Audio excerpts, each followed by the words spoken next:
Hi, I'm Liz Beckett and this is my model Stacey, and I'm going to show you how to apply a really good base.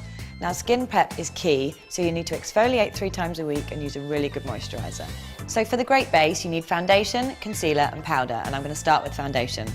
So to test your foundation, put some onto the back of your hand and then test it on your jawline and then go out and look at it in the daylight because you can't tell under shop lights. It should disappear into nothing. So as you can see, that's a great match for Stacey. 3 different ways to apply your foundation are using a sponge, a brush or your fingers. Apply a little to the back of your hand. I like to use a sponge because it gives a more perfect, lighter finish. So start at the middle of the face where you'd need the most product and work your way out.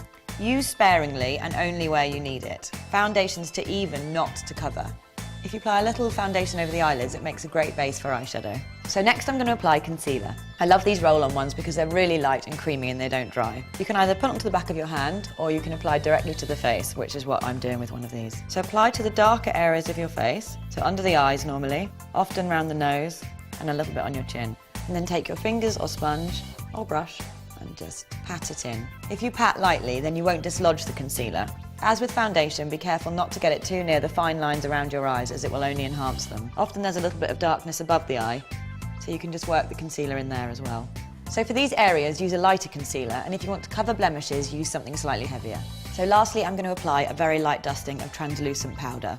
So I really like the look of glossy skin, so really I only use powder in the T-zone. So this is the T-zone, across the forehead, and this will just set your foundation down the nose and across the chin. If you prefer a matte finish, then you can apply all over. I'm using a really light brush because I don't like to apply lots of powder because it can cake.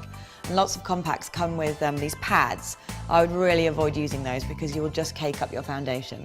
So there's your perfect base, and now you're ready to apply the rest of your makeup.